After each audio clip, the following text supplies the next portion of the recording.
Good evening, ladies and gentlemen. My name is Alejandro Nava Mendoza, and I'm from a Med Centro Educativo in Cancún, Quintana Roo. And today I'm going to perform the famous speech, "Give Me Liberty or Give Me Death" by Patrick Henry, to the honor and glory of God.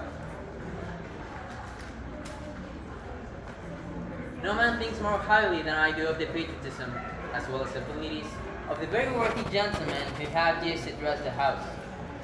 But different men often see the same subject in different lights, and therefore I hope we will not be thought disrespectful to those gentlemen if, entertaining as I do, opinions of a character very opposite to theirs, I shall speak forth my sentiments freely and without reserve. This is no time for ceremony. The question before the House is one of awful moments to this country.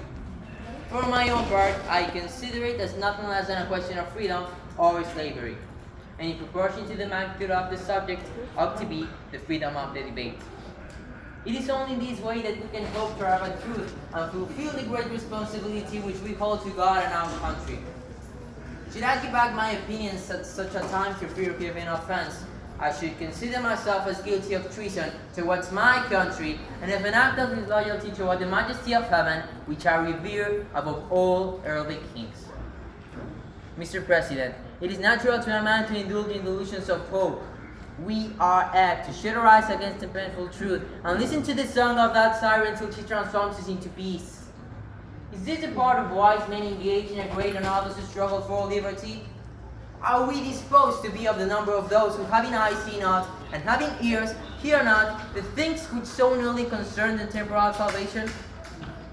For my part, whatever anguish of spirit it may cost, I am willing to know the whole truth, to know the worst, and to provide for it. I have but one lamp by which my feet are guided, and that's the lamp of experience. I know of no way of judging of the future but by the past. And judging by the past, I wish to know what there has been in the conduct of the British ministry for the last 10 years to justify those hopes with which gentlemen have been pleased to solace themselves and the House. Is it that insidious smile with which our petition has been lately received? Trust it not, sir. It will prove to be a snare to your feet. Suffer not yourselves to be betrayed with a kiss. Ask yourselves, how this gracious reception of our petition comport with those warlike preparations which cover waters and darken our land? Are fleeting armies necessary to work of love and reconciliation?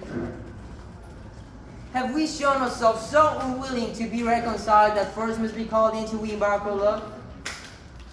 Let us not deceive ourselves, sir. These are the implements of war and subjugation, the last arguments to which kings resort.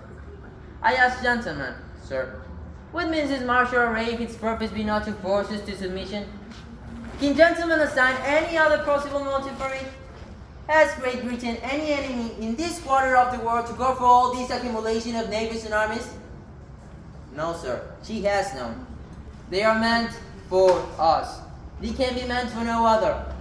They are sent over to bind and rivet upon us those chains which the British ministry have been so long forging.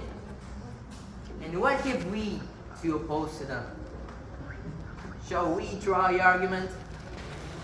Sir, we have been trying that for the last 10 years. Have we anything new to offer upon this subject? Nothing. We have held up the subject up in every light of which it is capable, but it has been all in vain. Shall we resort to entreaty and humble supplication? What terms shall we find which have not been already exhausted? Let us not, I beseech you, sir, deceive ourselves. Sir, we have done everything that could be done to avert the storm which is now coming on. We have petitioned, we have remonstrated, we have supplicated, we have prostrated ourselves before the throne and have implored its interposition to rest the tyrannical hands of the ministry and parliament. Our petitions have been slighted. Our remonstrances have produced additional violence and insult. Our supplications have been disregarded, and we have been spurned with contempt from the foot of the throne. In vain after these things may we indulge the fond hope of peace and reconciliation. There is no longer any room for hope. If we wish to be free If we mean to preserve and violate those inestimable privileges for which we have been so long contending, if we mean not fail to abandon the noble struggle in which we have been so long engaged, and which we have pledged ourselves never to abandon until the glorious subject of our contest shall be obtained, we must fight. I repeat it, sir, we must fight. An appeal to arms and to the God of hosts is all that is left us. They tell us, sir, that we are weak, unable to cope with so formidable an adversary.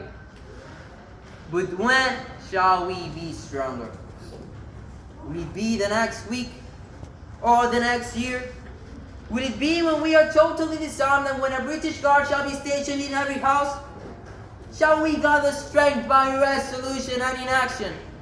Shall we acquire the means of effectual resistance by lying supinely in our backs and clinging to the delusive phantom of hope until our enemies shall get bound as hand and foot? Sir, we are not weak if we make a proper use of those means which the God of nature had placed in our power. The millions of people, armed in the holy cause of liberty, and in such a country as that which we possess, are invincible by any force which our enemy can send against us. Besides, sir, we shall not fight our battles alone. There is a just God who presides over the destinies of nations and who will rise up friends to fight all battles for us. The battle, sir, is not to the strong alone. It is to the vigilant, the active, the brave.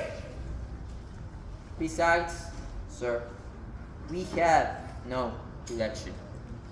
If we were base enough to desire it, it is now too late to retire from the contest. There is no retreat, but in submission and slavery. Our chains are forged. The clanging may be heard on the plains of Boston. The war is inevitable, and let it come. I repeat it, sir, let it come. It is in vain, sir, to extenuate the matter. Gentlemen may cry, peace, peace, but there is no peace. The war is actually begun. The next gale that sweeps from the north will bring to our ears the clash of his armed arms. Our brethren are already on the field. Why stand we here idle? What is it that gentlemen wish? What would they have? Is life so dear, or peace so sweet, as to be purchased at the price of chains and slavery? Forbid it, Almighty God! I know not what course others may take, but as for me, give me liberty or give me death. Thank you.